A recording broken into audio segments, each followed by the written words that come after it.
नमस्कार साथियों, वंदना अकेडमी में एक बार आपका फिर से स्वागत है। मैं वंदना मुदगल। तो आज मैं आपके लिए फिर से एनसीईआरटी सॉल्यूशन लेके आई हूँ और आज हम पढ़ेंगे नंदू हाथी। तो ये आपका जो नंदू हाथी वाला पार्ट है, यानी हाथी से आपके प्रश्न बहुत ज़्यादा बनते हैं। हाँ, और आप प्रीवियस ईयर्स के सीटेट के पेपर उठा के देख लीजिए, आपके ये नंदू हाथी से बहुत ज़्यादा प्रश्न बनते हैं। तो आज हमने यही चैप्टर लिया है नंदू हाथी से। तो इस चैप्टर को आप थोड़ा ध्यान से पढ़िएगा और इसके जो भी पॉइंट हैं इन्हें आप नोट्स अवश्य कर लें। अगर आप नोट्स नहीं करना चाहते हैं तो वीडियो को 2 बार अवश्य देखें, क्योंकि यहाँ से आपके प्रश्न बहुत ज़्यादा बनते हैं। चैनल को अगर आपने अभी तक सब्सक्राइब नहीं किया है तो सब्सक्राइब भी अवश्य कर लें, क्योंकि डेली आपको इस तरह से वीडियो मिल रही है, यानी एनसीईआरटी सॉल्यूशन पर भी वीडियो मिल रही है और साथ ही साथ प्रैक्टिस सेट भी मिल रहे हैं। तो प्रैक्टिस सेट भी आपकी मतलब बेहतर तैयारी के लिए और पहली बार में ही सीटेट क्लियर करने के लिए बहुत ज़्यादा मायने रखते हैं। इसी तरीके से एनसीईआरटी सॉल्यूशन भी आपके लिए बहुत ज़्यादा आपके लिए फ़ायदेमंद है। तो दोनों चीज़ें आपको हमारे चैनल पर मिल रही हैं, बिल्कुल फ्री मिल रही हैं। तो चैनल को सब्सक्राइब अवश्य कर लें। चलो शुरुआत करते हैं। पार्ट 3, नंदू हाथी। ये है नंदू। नंदू नींद से जागा और उसने अपनी आंखें खोली। कुछ देर के लिए उसे पता ही नहीं चला कि वह कहाँ है। उसे लगा कि वह स्लेटी भूरे पेड़ों के एक बड़े से जंगल में है। उसने अपनी आंखें घुमाई, फिर उसे कुछ जाना पहचाना सा लगा। ओह, ये तो अम्मा है। जिसे वह भूरा स्लेटी जंगल समझ रहा था, वह उसके परिवार के साथियों के पैर और सूंड थी। सूरज आसमान में चमक रहा है, उसकी गर्मी अब तेज होने लगी है। नानी माँ जोर से चिंघाड़ी। वे इस झुंड में सबसे बड़ी हैं।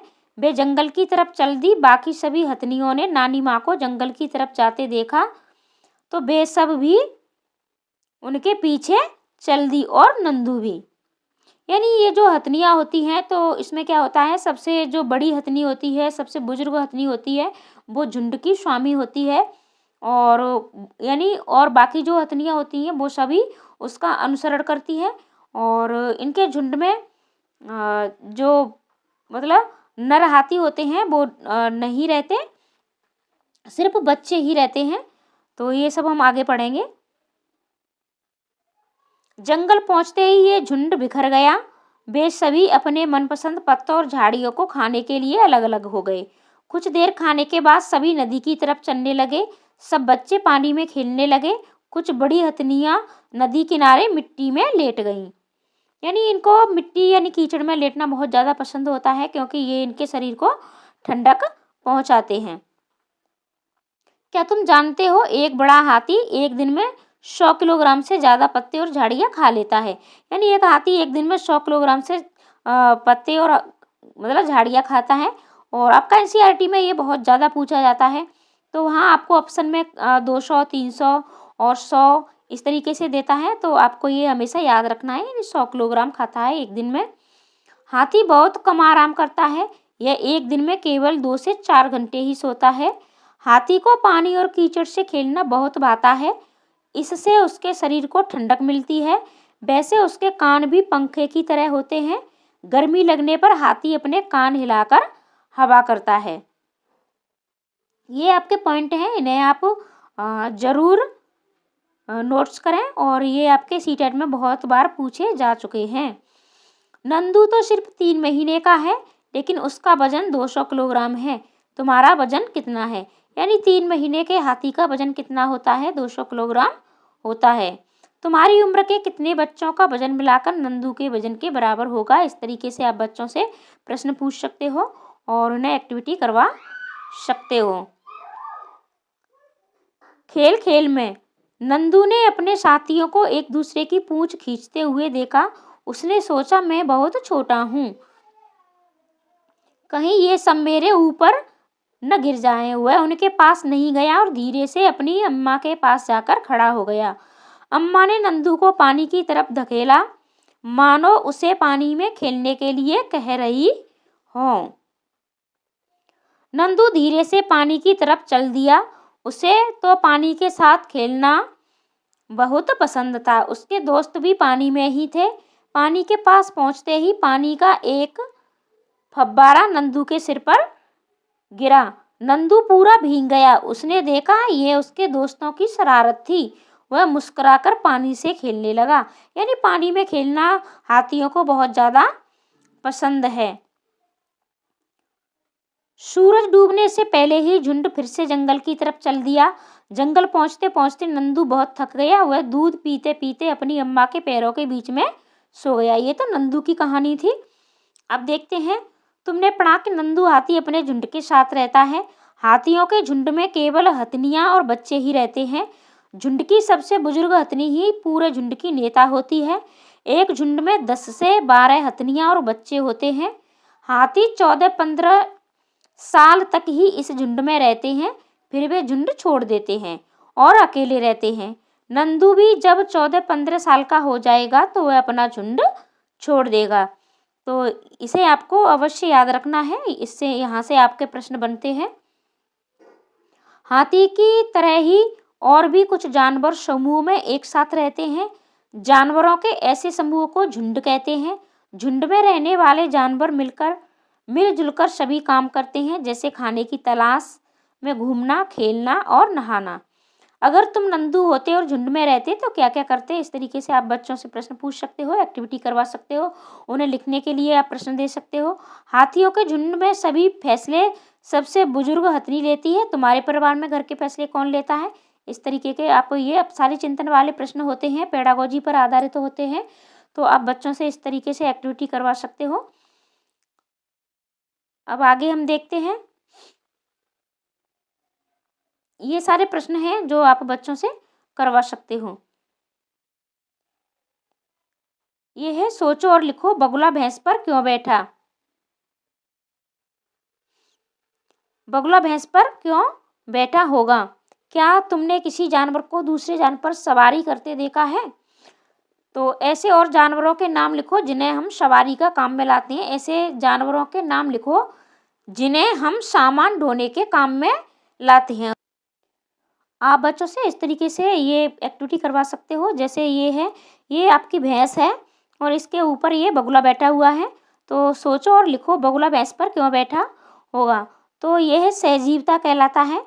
यानी इससे, जैसे कि ये बगुला है तो बगुला क्या करता है कि भैंस के ऊपर बैठ के कीड़ों को खाता है और उससे वो जिंदा रहता है और कीड़ों से भैंस को क्या है, मुक्ति मिल जाती है। तो ये सहजीवता कहलाती है। इस तरीके से आप बच्चों से प्रश्न पूछ सकते हो और ये सहजीवता से भी आपका यहाँ से प्रश्न बनता है। अब हम अगला चैप्टर देखते हैं और ये जानवर हैं। इन चित्रों को देखो, ये जानवर आपस में क्या कह रहे हैं, इन पर संवेदनशीलता से चर्चा करें। तो सबसे पहला है, सांप ये पिटारी ही अब मेरा घर बन गया है।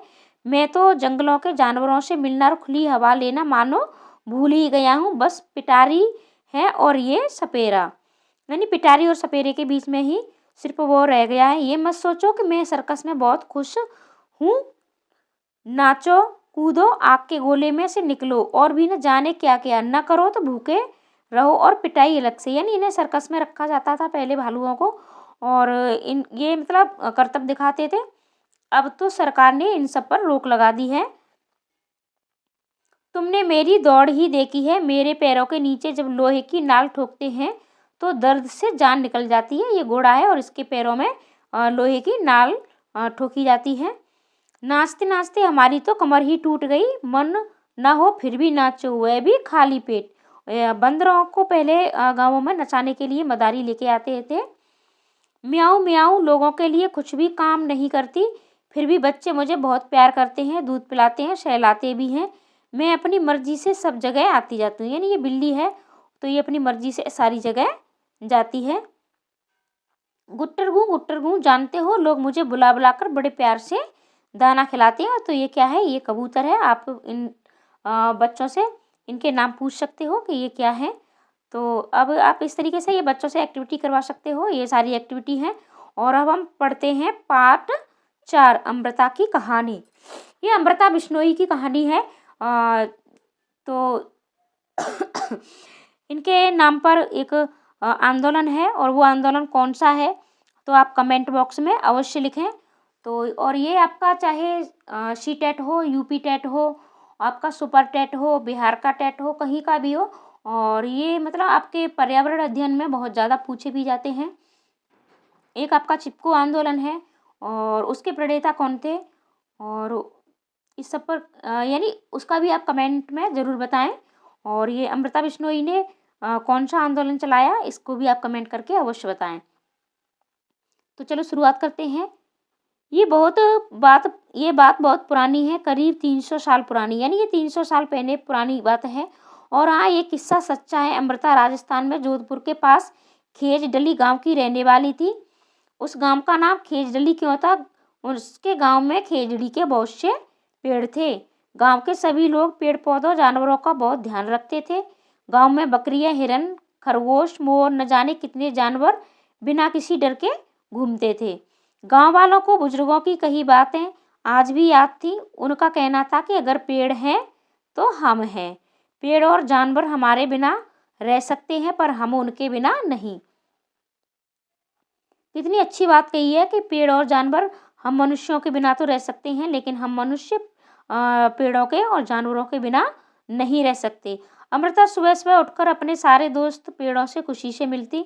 अमृता के लिए रोज उनमें से एक पेड़ उस दिन के लिए खास होता था। वह उस पेड़ से लिपटकर उसके कान में धीरे से कहती, दोस्त तुम सुंदर और ताकतवर हो, और तुम ही हो जो हम सबका ध्यान रखते हो। इसके लिए धन्यवाद। मैं तुमसे बहुत प्यार करती हूँ, तुम अपनी शक्ति मुझे दे दो। अमृता की तरह गांव के दूसरे बच्चे भी पेड़ों से दोस्ती थी। वे घंटों पेड़ों की छाया में खेलते।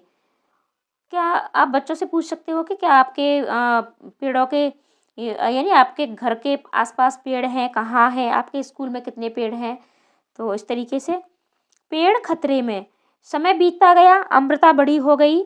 एक दिन वह अपने पेड़ों से मिल रही थी, तभी उसने देखा कि गांव में कुछ अनजान लोग कुल्हाड़ी लेकर खड़े हैं। पूछने पर पता चला कि वे राजा के आदमी थे। राजा के कहने पर वे लकड़ी के लिए पेड़ काटने आए थे। लकड़ी राजा के महल के लिए चाहिए थी। यह सुनते ही अमृता के होश उड़ गए। उन आदमियों ने जिस पेड़ को काटने के लिए चुना, अमृता उस पेड़ से लिपट गई। उन लोगों के डराने धमकाने पर भी वह नहीं हटी। राजा के आदमियों को राजा की बात तो माननी थी, वरना उनकी जान चली जाती।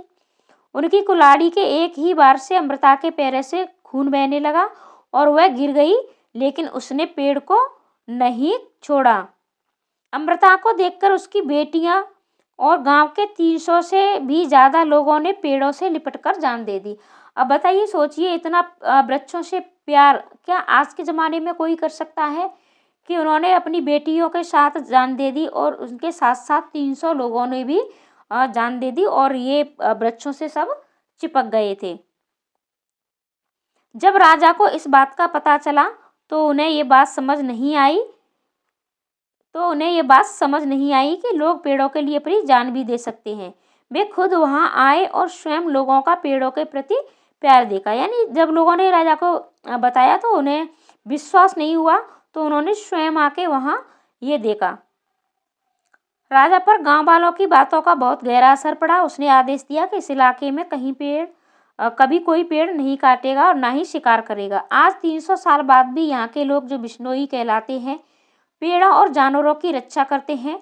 रेगिस्तान में होते हुए भी ये इलाका आज भी हरा भरा है। जानवर बिना किसी डर के इधर उधर घूमते हैं। तो तुमने तीसरी कक्षा में जिस पेड़ से दोस्ती की थी वह अब कैसा है?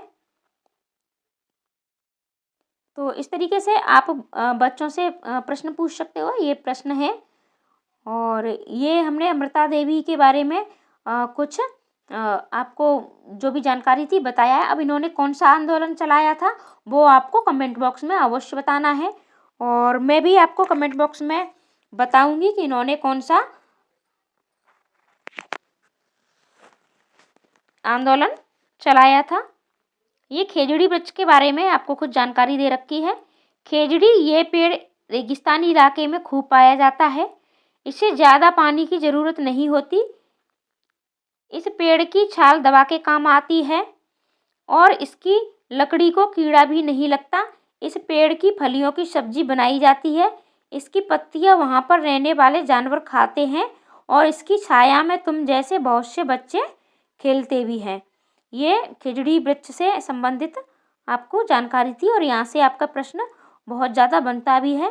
तो ये आज के लिए इतना ही। मिलते हैं अगली वीडियो में अगले चैप्टर के साथ। तो अगर आपने चैनल को अभी तक सब्सक्राइब नहीं किया है तो प्लीज़ चैनल को अवश्य सब्सक्राइब कर लें, क्योंकि आपको इसी तरीके से वीडियो मिलती रहेंगी। और लाइक कमेंट करना बिल्कुल ना भूलें। तो पूरी वीडियो देखने के लिए धन्यवाद।